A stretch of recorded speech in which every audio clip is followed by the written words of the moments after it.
야고보서 4장을 읽으면서 저에게 다가온 점과 적용을 간증을 통해서 짧게 쉐어를 하겠습니다. 전체 장이 제 모습을 그대로 보여주는 말씀이라고 생각해서 4장으로 불렀습니다. 1절 혹시 읽어주실 분 계신가요? 저는 그린인데 누군가랑 직접 싸우거나 다투는 사람은 제가 아닙니다. 하지만 이 말씀 앞에서 제가 깨닫게 된 것은 싸우지 않았다고 해서 죄가 없었던 건 아니라는 사실이었습니다. 그래서 제 안에 분명히 이기적인 욕망이 있었고 그 욕망이 사람들을 향한 판단과 정죄로 나타나고 있었어요. 디스네이션 처치에서 LGBT 거리에서 시위하는 모습을 보고 솔직히 저는 저 사람들은 저렇게 하나님을 대변해서 솔직하게 행동하는구나. 오히려 멋있어 보였습니다. 근데 이제 말씀 안에서 제 자신을 돌아보니까 저는 하나님께 이 마음을 가져가기보다는 제 안에서 계속 판단하고 또 마음으로 죄를 확정짓고 있던 사람이었습니다. 또 2절 말씀처럼 저는 하나님에게 구하지 않고 마음속에서 스스로 옳고 그름을 판단해서 이 정죄를 계속 하고 있었습니다. 또 LGBTQ뿐만 아니라 교회에 다니지 않는 사람들, 믿지 않는 사람들을 보면서 겉으로는 좀 안타까워하는 마음이 있었지만 계속 판단하게 되는 제 모습을 보게 되었습니다. 그리고 아직 거짓자가 저를 장악하고 있다는 것도 알았습니다. 그리고 또 4절부터 5절 말씀을 통해서 하나님께서 제 마음의 중심을 진짜 정확하게 짚어주셨는데 4절에 만일 세상과 버타고 싶은 사람이 있다면 그는 스스로 하나님과 원수가 될 것입니다. 이 말씀이 제 마음에 참 무겁게 다가왔는데 돌이켜보면 저는 이제 다시 돌아오고 나서 하나님을 버린 적은 없었어요. 마음속에서 계속 믿음을 간직하고 있고 하지만 계획을 세우고 이제 중요한 결정을 내릴 때마다 기준은 이제 늘 세상적인 기준, 제 기준이었습니다. 수련회 중에 애나의 간증을 들으면서 진짜 대단하다는 생각이 들었어요. 그리고 제 자신을 돌아보게 됐어요. 왜냐하면 만약에 하나님이 저한테 지금 오클랜드를 떠나서 바누아투에 가가지고 학교를 지어라 이렇게 하면은 아마 순종하기보다는 현실적이고 세상적인 기준을 이유로 여러 핑계를 먼저 찾을 것 같거든요. 그래서 이 말씀이 아직도 제 마음에 슬프게 남아 있습니다. 그만큼 저는 여전히 세상을 사랑하고 붙잡고 있고 제 자신을 온전하게 하나님에게 드리지 못하고 있는 증거 같기 때문입니다. 7절에서 10절까지의 말씀에 해결책도 하나님이 분명히 알려주시거든요. 하나님에게 자신을 드려라, 주님 앞에서 스스로 낮추라고. 근데 저는 이 말씀을 읽으면서도 이걸 삶에 적용해야지 라고 말만 하고 그 말 뒤에 숨어 있었습니다. 그래서 신앙이 흔들릴 때마다 하나님 앞에서 더 낮아지기보다는 신앙생활을 더 열심히 하면 괜찮아질 거다 이런 생각을 하면서 나름대로 열심히 나아왔던 것 같아요. 근데 이 말씀을 통해서 깨닫게 되는 것은 제 신앙이 약해서가 아니라 믿음이 약한 것이었고 또 아직도 제가 하나님 앞에 완전히 서렌더하지 않았다는 사실이었습니다. 11절부터 마지막 절 17절까지 그 말씀을 통해서 하나님이 제 안에 있던 교만을 또 비춰주셨습니다. 이웃에 대해 판단하고 내일 일을 알지 못하는 저이기에 스스로 옳고 그른 것을 정하고 제 미래를 계획하면서 정작에 그 모든 것 속에는 하나님이 빠져 있었습니다. 그래서 이 말씀을 통해 제가 하나님을 믿지 않는 사람이 아니라 하나님을 믿으면서도 여전히 저의 주인 자리를 놓지 않고 있었다는 사실을 4장을 통해서 비추셨어요. 근데 아직 저는 완전히 내려오지는 못했고 아직도 여전히 판단하려는 마음도 있고 또 제 계획을 여전히 붙잡고 싶어 합니다. 하지만 이 4장 말씀 앞에서 오늘 한 가지 분명히 고백할 것입니다. 하나님에게 더 쓰임 받게 되는 사람보다 먼저 하나님 앞에서 낮아지는 사람이 되고 또 제 안에 있는 저를 내려놓게 해달라고 기도하는 사람이 되고 싶습니다. 그래서 큐티하면서 와닿은 말씀을 설교하라 했을 때 진짜 계속 야고보서 4장을 묵상하면서 하나님의 말씀을 통해서 이렇게 말씀해 주셨어요. 신앙생활을 더 잘하는 게 아니라 다시 제자리로 돌아오라고, 주님 앞에서 낮아지라고 이렇게 말씀해 주셨어요. 우상 삼았던 제 자신을 내려놓고 하나님에게로 제대로 돌아가라는 초대로 들렸습니다. 그래서 이 시간이 저만의 간증으로 끝나는 게 아니라 우리 모두가 하나님 앞에 다시 서는 그런 시간이 됐으면 좋겠습니다. 아멘. 갈라디아서 2장 19절에서 20절인데요. 저희 같이 한번 읽을까요? 내가 율법으로 말미암아 율법에 대하여 죽었나니 이는 하나님에 대하여 살려 함이라. 내가 그리스도와 함께 십자가에 못 박혔나니 그런즉 이제는 내가 사는 것이 아니요 오직 내 안에 그리스도께서 사시는 것이라. 아멘. 작년 한 해 동안 적어온 큐티 노트를 하나하나 읽으면서 어떤 말씀 함께 나누면 좋을지 고민하다가 이 말씀을 선택하게 되었습니다. 이유는 단순한데요. 이 말씀이 지금 저와 하나님과의 관계 가운데 가장 필요한 말씀이라고 느꼈기 때문입니다. 그리고 준비하면서 보니까 수련회 때 들었던 영적 전쟁 강의와도 자연스럽게 또 연결이 되더라고요. 그래서 한 번 더 확신하게 됐습니다. 하나님이 지금 나에게 이 부분을 분명하게 말씀하고 계시는구나. 이 말씀을 들으면 이런 질문이 들 수 있습니다. 율법? 그거 나랑 무슨 상관이지?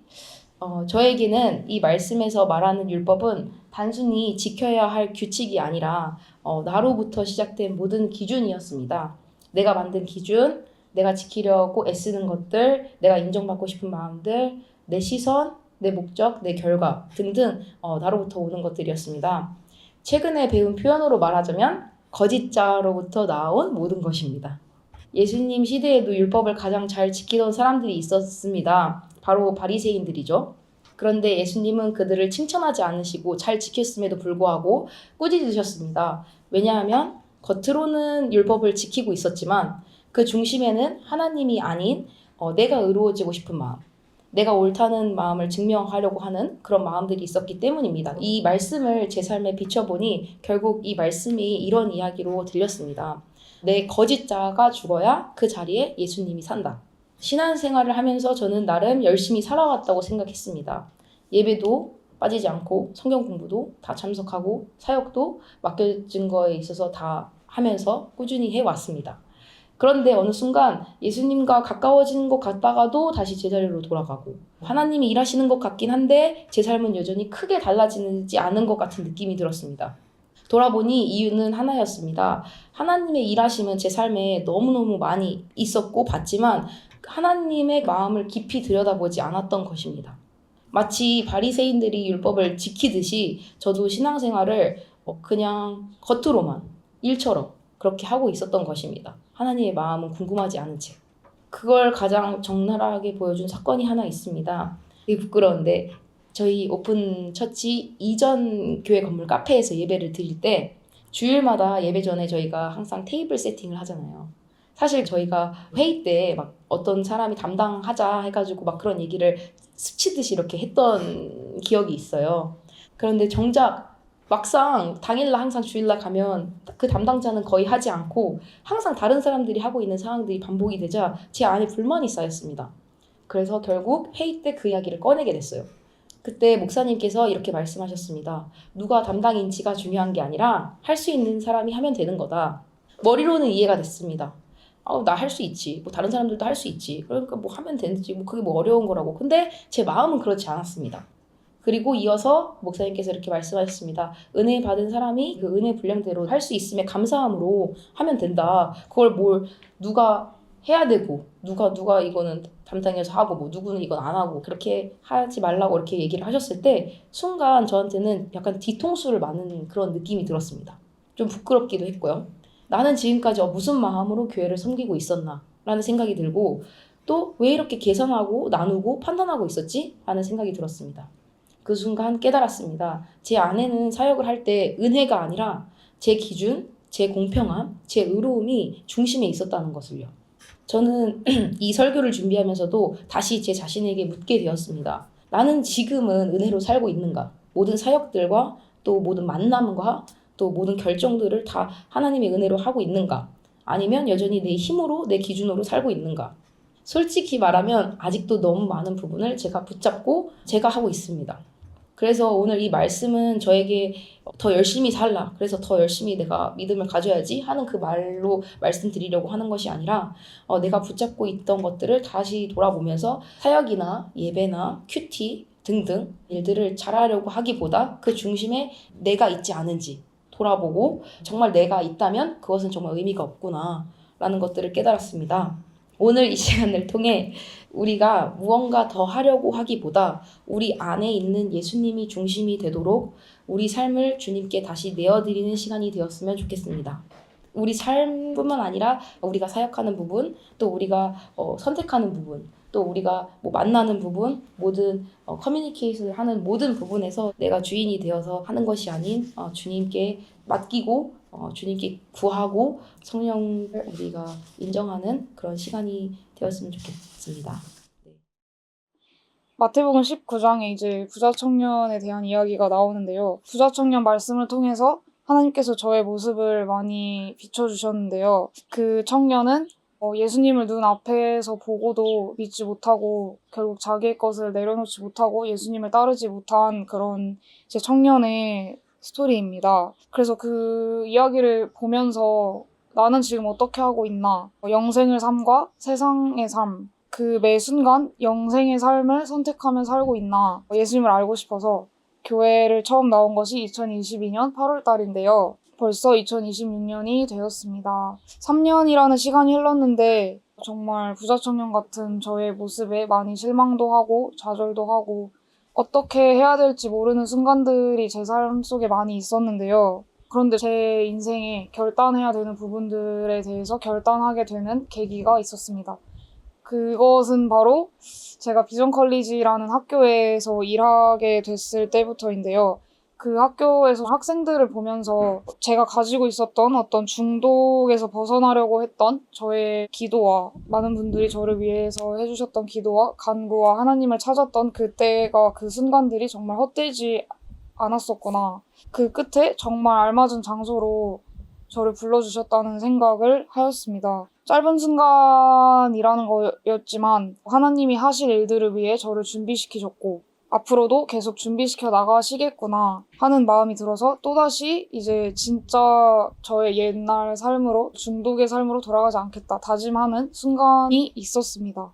그러던 어느 날 제가 휴대폰에 이제 영상들을 보는데 계속 파티하는 영상, 이제 술, 담배 이런 거 영상들이 올라오는데 되게 공감되는 영상들이 좀 많이 올라오잖아요. 되게 재밌기도 하고 막 추억들이 생각나기도 하고 막 어렸을 때 이제 생각나기도 하고 그러다 보니까 정말 옛날 생각들이 많이 나기 시작하면서 과거의 저의 모습들이 또 이렇게 떠오르기 시작했습니다. 그러다가 친구들을 만나서 이야기를 하는데 저희가 담배 종류에 대해서 이제 신나게 이야기를 하고 있는 제 자신을 발견했습니다. 그래서 와 정말 추억이다. 진짜 추억이네. 막 그때 막 그런 것도 폈었는데 막 이러면서 이제 얘기를 하는데 돌아보니까 내가 아직도 그런 나의 모습을 그리워하고 있고 추억하고 있고 그런 일들을 원하고 있구나.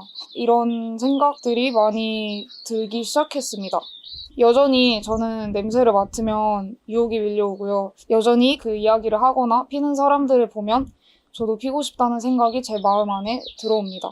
그래서 느껴지는 것은 저는 여전히 제 소신에 맞는 삶을 살고 있었고 여전히 하나님 앞에 나의 것을 다 내어드리지 못하는 삶을 살고 있다는 생각이 들면서 그런 저의 모습을 또 부자청년 말씀을 통해서 비춰주셨습니다. 내 것인 줄 알고 붙들고 살아온 것이 이제 제가 되지 않는다는 그 저의 이제 자아와 정체성이 되지 않는다는 사실이 제 자신을 잃는 것 같고 제 자신이 없어지는 것 같고 그런 면들에서 정말 엄청난 두려움과 공허함으로 제 삶에 몰려왔는데요. 이 두려움과 공허함은 마치 거의 10년 동안 만난 연인을 떠나보내는 그런 느낌인 것 같습니다. 하지만 그 관계가 떠나보내고 나면 더 유익한 삶이 나를 기다리고 있기 때문에 때로는 우리는 그렇게 오래된 만남도 정리하며 살아가야 하는 것이겠죠. 하나님께서 말씀을 통해서 이 모든 것이 결국 나를 잃는 것에 대한 두려움으로 인해서 내가 내려놓지 못하고 있는 것들이었구나 하는 부분들을 보여주셨습니다. 정말 모든 부분에서 세상에 있는 모든 것들로 저를 계속 채우려고 했던 그런 저의 모습들을 비춰주셨습니다. 하지만 2025년 말에 한 해를 돌아보면서 하나님이 저에게 주셨던 말씀이 마태복음 22장 36절에서 40절 말씀인데요. 가장 중요한 것에 대해서 이제 예수님이 제자들에게 하시는 말씀입니다. 율법 중에 어느 계명이 크나이까? 예수께서 가라사대 네 마음을 다하고 목숨을 다하고 뜻을 다하여 주 너의 하나님을 사랑하라 하셨으니 이것이 크고 첫째 되는 계명이요. 둘째는 그와 같으니 내 이웃을 내 몸과 같이 사랑하여라 하는 말씀인데요. 이 말씀을 통해서 정말 제 삶에서 내가 가장 중요하게 생각해야 되는 부분들이 무엇인지 하나님께서 다시 한번 알려주셨고 마가복음 12장 28절에서 33절 말씀을 통해 다시 한번 그 가장 중요한 계명 첫 번째, 하나님을 사랑하여라. 두 번째, 이웃을 내 몸같이 사랑하여라 하는 말씀을 반복해서 저에게 다가오게 하셨습니다. 그리고 계속 세상의 것과 나의 것과 하나님의 것에 갈팡질팡하고 있는 저의 마음을 누가복음 21장 33절 하늘과 땅은 없어질지라도 내 말은 결코 없어지지 않을 것이다 하는 정말 그 영생의 것, 정말 없어지지 않는 하나님의 것을 사모하라는 마음을 계속 주셨고요. 이어서 요한복음 4장 14절 말씀에 내가 주는 물을 먹는 자는 영원히 목마르지 아니하리니 나의 주는 물은 그 속에서 영생하도록 솟아나는 샘물이 되리라 라는 말씀을 통해서 또 영생의 삶에 대해서 한 번 더 알려주셨습니다. 이어서 요한복음 6장 27절에 썩어 없어지는 음식을 위하여 일하지 말고 영원히 있어서 영생을 주는 음식을 위해 일하여라. 너희에게 그런 음식을 줄 것이다. 하나님 아버지께서 인자가 이런 일을 행하는 것을 허락하였다. 그리고 29절에 하나님의 일이란 바로 하나님께서 보낸 사람을 믿는 것이다 라는 말씀을 통해서 계속 정말 영생의 것을 사모하고 영생의 소망을 두라는 하나님의 말씀이 저에게 마음으로 정말 많이 다가왔습니다. 처음에 예수님 더 알고 싶어서 교회에 나왔던 저의 모습들을 정말 계속 생각나게 하시면서 어린아이와 같은 마음으로 다시 하나님께 나아오라는 마음을 계속 주셨고, 하나님은 정말 인간의 어떤 육체적인 힘이나 능력을 기뻐하시는 것이 아니라 저희의 마음의 중심, 그리고 그 신앙, 그 믿음을 보신다는 것을 다시 한번 깨닫게 해주셨습니다. 하나님은 말씀을 통해서 목마를 것들로 너를 채우지 말고 나에게로 오라는 마음을 강하게 주셨고요. 정말 사람들 앞에 서는 삶이 아닌 하나님 앞에 서는 삶으로 계속 인도해 주시겠다는 마음을 주셨습니다. 그래서 정말 쉽지 않은 길이겠지만 하나님의 인도하심이 저를 이 자리에 있게 하였고, 정말 제가 뭐라고 저를 붙들고 놓지 않으신 하나님께 감사하며 저의 자유의지대로 저도 하나님의 길을 선택하고 싶습니다. 2025년 한 해는 저의 어떤 죄성들, 제가 좋아하는 거, 저의 어떤 자아를 내려놓아야겠다는 걸 깨닫는 시간들이 많았는데요. 2026년 한 해는 정말 제가 한 결단들에 대한 행동을 취할 수 있는 한 해가 되었으면 좋겠습니다. 매일매일이 매 순간이 전도의 현장이고 정말 많은 선택들 앞에 영생의 삶을 선택하게 되는 저와 여러분의 삶이 되기를 소망합니다. 아멘. 말씀은 시편 105편 4절과 시편 145편 18절입니다. 저는 뉴질랜드에 혼자 살면서 아주 좋은 사람들과 친구들을 만났지만 외롭고 불안할 때가 꽤나 많았습니다. 제 또래도 없고 매일 일, 헬스장, 집만 그렇게 반복하다 보니까 저한테 외로움과 미래에 대한 불확실함이 왔던 것 같습니다. 그래서 집에 혼자 있는데 갇혀있는 기분도 들고 별로 행복하지 않은 일상들을 보내고 있다고 생각을 할 때 교회에서 배우는 대로 제가 하나님께 도움을 청했습니다. 하나님 도와주세요. 마음이 평안해지게 도와주세요. 그렇게 기도를 했었습니다. 그럴 때마다 하나님께서는 기다리셨다는 듯이 마음에 평안을 주시거나 주변 사람들을 통해서 제 마음을 괜찮게 해주셨습니다. 예를 들어 한국에서 통화가 하루 종일 오기도 하고 여러 가지 일들을 통해서 사람들을 통해서 저에게 마음의 평안을 주셨습니다. 그런 경험들을 하면서 하나님께서는 우리가 하나님을 찾기를 항상 기다리고 계시구나, 항상 손을 내밀고 계시구나를 깨달았던 것 같습니다. 그래서 저는 더욱 사소한 일로도 하나님을 찾기 시작했습니다.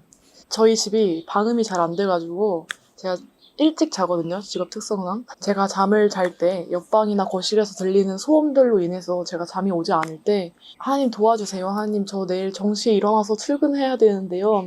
하나님 저 진짜 7시간 꽉 채우고 내일 아침에 상쾌하게 일어나서 일 가고 싶습니다. 저 잘 수 있게 도와주세요. 라고 많이 도움을 청했습니다. 그럴 때마다 하나님께서는 또 기다리셨다듯이 저에게 진짜 꿀잠을 주시고 잠을 엄청 잘 잘 수 있게 도와주시고 아침에 정시에 일어나서 상쾌하게 출근을 할 수 있게 도와주셨습니다. 하나님께서는 이렇게 항상 저희가 손을 붙잡기를 기다리고 계시다는 것을 항상 기억하면서 언제나 하나님 앞에 나가는 저희가 됐으면 좋겠습니다. 믿음, 소망, 사랑 중에 어떤 것이 중요합니까? 우리가 많이 알고 있듯이 사랑이 제일이다 라고 하셨지만 여전히 믿음과 소망도 중요합니다. 오늘은 소망에 대해서 얘기를 해보려고 합니다. 히브리서 6장 19절 말씀에 우리가 가진 소망은 영혼의 닷처럼 안전하고 튼튼하여 그 소망을 통해 하늘 지성소의 커튼을 열고 그 안에 들어가게 합니다. 이 구절 앞의 내용은 하나님이 아브라함에 대해서 약속하시고 맹세하시는 또 그 일을 이루시는 내용들이 나오는데 우리가 보통 약속을 할 때 자기보다 큰 사람의 이름을 대면서 왜냐하면 그 약속이 그만큼 확실하다는 뜻으로 맹세라는 걸 한다고 해요. 하지만 하나님은 본인이 스스로가 자유를 높으시기 때문에 스스로의 이름을 걸고 약속을 하십니다. 그래서 이 약속과 맹세는 결코 변하지 않는 반드시 이루어지는 일입니다. 이 사실이 우리가 소망을 굳게 잡을 수 있게 해준다 라는 말씀입니다. 하나님의 약속은 이렇게 되면 좋겠다, 이렇게 될 수도 있다가 아니라 이렇게 된다라는 확실한 약속입니다. 여기서 잠깐 소망이라는 것에 대해서 얘기를 해보기 원하는데요. 소망이라는 것은 우리가 바라는 것이고 또 기대하는 것인데 우리가 무엇을 바랍니까? 성공하길 바라고 부자가 되길 바라고 이런 바람이 아니라 하나님이 주시는 소망입니다. 이 말씀을 읽으면서 깨달아진 것은 우리가 이 소망이란 것을 잡을 때 우리에게 새로운 힘이 생겨난다는 것입니다. 우리가 새 힘을 주시기를 기도할 때 새로운 근력이 생기거나 아니면은 잠을 더 자서 새로운 쉼을 얻게 되거나 이런 뜻이 아니라 하나님이 주시는 약속을 붙잡는 그것이 새로운 소망이 되어서 그것이 우리를 기대하게 하고 우리가 그것을 향해서 달려나갈 수 있게 하는 그것이 소망이라는 것입니다. 불안이라는 것은 우리의 과거보다는 미래를 향한 데 더 많은 초점이 있는데 그 미래에 하나님이 이루실 일들에 대한 확신이 생긴다면 그 약속을 믿을 수 있다면 우리는 불안과 두려움에서 벗어나서 담대하게 살아가게 될 것입니다. 그것이 하나님이 주시는 새 힘이고 능력입니다. 저는 이 말씀을 통해서 참 새 힘이 무엇인지 알게 되었고 불안이 사라지는 은혜가 있었습니다. 그래서 보이지 않는 미래 항상 막연한 불안이 따라다니던 것을 떨치고 나니 새로운 힘이 생기면서 무엇이든 무슨 일이든 할 수 있게 되었고 도전하고 나아갈 힘을 얻게 되었습니다. 그래서 이 약속은 이루어질 것인데 이것은 우리의 소망이고 또 우리의 에너지가 되는 줄로 믿습니다. 우리 모두 다 이 소망을 붙들고 약속을 믿음으로 새로운 힘을 얻게 되는 역사가 있기를 바라겠습니다. 저는 기도의 응답으로 크라이스처치에 열린교회에 오게 되었고 열린교회 초창기 성도로서 교회를 섬기게 되었습니다. 그래서 저에게 열린교회는 특별했고 끝까지 섬겨야 할 교회라고 생각했었습니다. 그런데 어느 날 기도로 인해서 제 삶이 바뀌기 시작했습니다. 기도 내용은 하나님은 정원사이시고 저는 꽃이라고 표현하시면서 하나님께서는 필요하시다면 꽃을 원하는 곳으로 옮기신다는 내용의 기도를 해주셨습니다. 저는 그 이후로 나를 향한 하나님의 계획과 뜻을 물으며 기도하게 되었습니다. 저는 기도와 말씀 묵상, 목사님과의 대화 등을 통해서 하나님께서 예비하신 곳이 어딘지, 저를 향한 하나님의 계획은 무엇인지 계속적으로 물으며 기도하게 되었습니다. 그러던 금요 기도회에서 시편 16장 6절 주께서 손수 줄을 재어 내게 주신 그 땅은 아름답고 기름진 땅이니 참으로 나는 귀하고 좋은 곳을 나의 몫으로 받았습니다. 라는 말씀을 받게 되었습니다. 처음에는 이 말씀이 이해가 안 되었지만 계속 묵상하면서 문득 아브라함이 떠올랐습니다. 아브라함은 창세기 12장 1절 여호와께서 아브람에게 이르시되 너는 너의 고향과 친척과 아버지의 집을 떠나서 내가 내게 보여줄 땅으로 가라란 말씀을 받고 얼마나 힘들고 고민했을까를 묵상하게 되었습니다. 결국 아브람은 하나님의 말씀을 따라 순종하였고 하나님과 깊은 교제를 나누면서 하나님의 계획을 이루어 나가는 통로로 쓰임받고 축복을 누리게 되었습니다. 저는 이런 아브라함의 하나님과의 교제와 그 여정을 통해서 개인적으로 크라이스처치라는 도시를 좋아하고 다른 곳으로 이주한다는 생각을 해본 적이 없었습니다만 아브람처럼 저도 하나님의 계획 안에서 하나님 보시기에 가장 좋은 곳으로 인도하심을 깨닫게 되었습니다. 계속적인 하나님의 인도하심을 통해서 저에게 주신 곳은 바로 오클랜드라는 도시임을 알게 되었고, 아브람처럼 하나님의 말씀에 순종하여 이곳으로 오게 되었습니다. 지금도 아직 오클랜드라는 도시에서의 삶은 뭔가 잠깐 와 있는 듯한 그런 생활로 아직도 정착해야 될 문제도 많지만, 그래도 하나님이 주신 계획 안에 저는 하나님의 말씀을 붙들고 계속 나아가려고 하고 있습니다. 때때로는 저의 마음이 힘들기도 합니다. 그럴 때마다 저는 시편 121장 8절 여호와께서 너의 출입을 지금부터 영혼까지 지키시리로다 란 말씀과 마태복음 28장 20절 내가 세상 끝날까지 너희와 항상 함께 있으리라는 말씀을 통해서 더욱 주님께 나아가는 삶, 더욱 주님을 의지하는 삶이 되기를 날마다 기도하고 있습니다.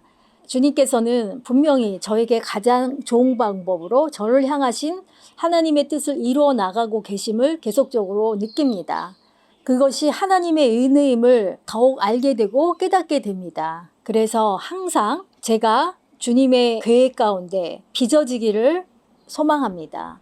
그래서 예수 그리스도의 장성한 분량까지 제가 자라나기를 기도하면서, 또한 이 말씀을 통해서 저희의 짧은 간증이지만 여러분들에게 같은 맥락으로 도전받기를 소원합니다. 그리고 그런 하나님께 감사드립니다. 하나님의 은혜 안에 있다는 것이 얼마나 가장 큰 축복인가를 새삼 느끼게 되는 나날입니다. 너무 감사합니다, 하나님.